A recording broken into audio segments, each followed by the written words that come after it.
जीवन हमें एक मौका देता है, इसलिए जब भी सही कॉलेज चुनने का समय आए तो सिर्फ मंगलायतन यूनिवर्सिटी आपके बेहतरीन भविष्य और सर्वांगीण विकास के लिए। सिंदूर जो है ना, ये शब्द रो रहा है। सिंदूर की बात करने वाले सिंदूर का मान रखे हुए हैं। बताओ आपने सिंदूर जिसकी मांग में भरा उसके साथ क्या व्यवहार किया है, बताइए आप। ज्योतिष पीठ के शंकराचार्य स्वामी अवमुक्तेश्वरानंद का एक चौंकाने वाला बयान सामने आया है। उन्होंने पीएम मोदी की पत्नी को लेकर एक बड़ा बयान दिया है। उन्होंने ऑपरेशन सिंदूर को लेकर कहा है कि सिंदूर रो रहा है, पीएम मोदी ने सिंदूर का क्या मान रखा।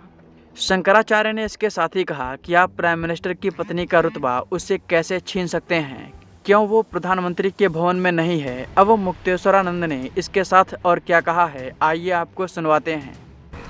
सिंदूर जो है ना, ये शब्द रो रहा है। सिंदूर शब्द जो है इस समय रो रहा है कि क्या मेरा सम्मान था भारत में।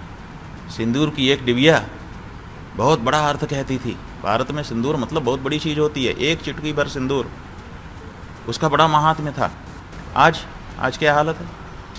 सिंदूर की बात करने वाले सिंदूर का मान रखे हुए हैं। बताओ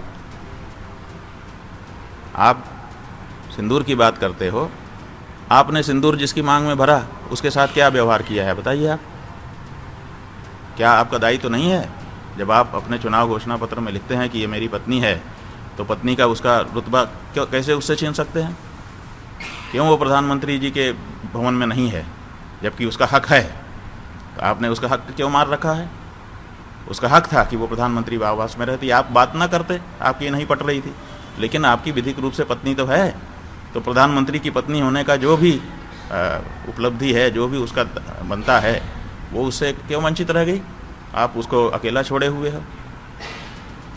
इधर मुरारी बापू आए हैं, वो मानो सिंदूर कथा कह रहे हैं, सिंदूर शब्द का उपयोग कर रहे हैं। और जिसके मांग में सिंदूर भरा था, अभी 3 दिन हुआ उसको मरे।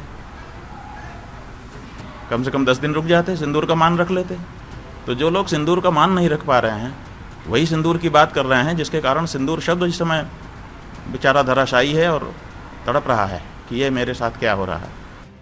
बता दें कि अवमुक्तेश्वरानंद ने भारत की विदेश नीति को लेकर भी कई सवाल उठाए हैं। उन्होंने कहा है कि भारत की विदेश नीति बिल्कुल असफल है। भारत के साथ कोई भी देश इस समय खड़ा नहीं है।